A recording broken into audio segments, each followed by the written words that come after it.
A roaring, and some say unrealistic market. The housing collapse of 2008 still fresh in our memories, both combining to create panic and fear amongst many.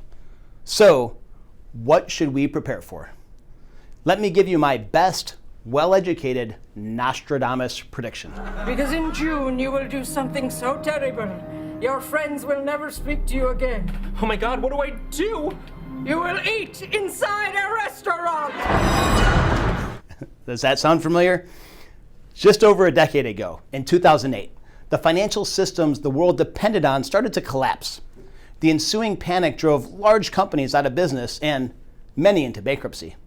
The crisis accompanying the current pandemic has most certainly caused hardship to certain industries and also hurt many small businesses. However, it hasn't rattled the world economy. It seems that a year later, things are slowly getting back to normal for many companies. Have you been on the roads lately, or in a restaurant or a bar? People are clamoring to get back to normalcy. What's the drastic difference between 2008 and now? Quite simply, to paraphrase Realty Track, we changed the rules. We told banks they needed more reserves and that they could no longer underwrite toxic mortgages. Look at the results of that regulation, captured in this graph depicting the number of failed banks since 2007. In 2008, the government saw the crisis as a top-down problem and didn't act to help flailing homeowners. This time around, the government forcefully moved to help ordinary citizens. Working from the bottom up, an estimated $5.3 trillion went to the public in 2020. Also, bank deposits increased by nearly $2 trillion during the past year, and credit card debt fell. Many have suffered over the past year. However, the economic toll of the current recession was nowhere near the scope of the Great Recession, and it won't result in a housing crisis, especially here in Silicon Valley, where tech, the lifeblood of our economy, soared to new heights on many levels over the past year. Will we slow down from our current pace? Of course we will. And take it from me, what we are experiencing now are actually typical cycles in the Silicon Valley housing market.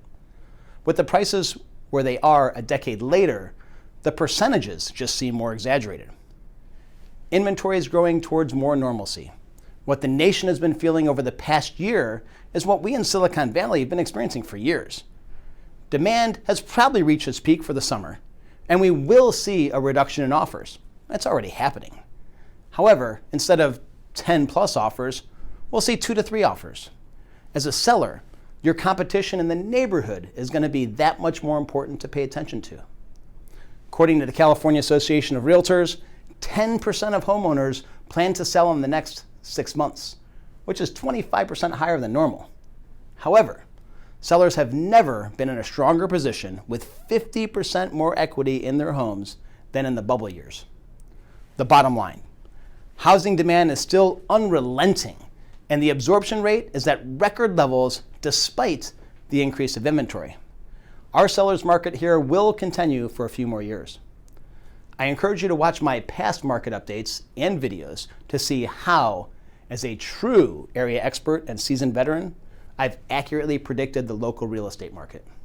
Again, I'm Keith Walker, and I'm here to educate and navigate, not speculate and fabricate. We'll see you next time.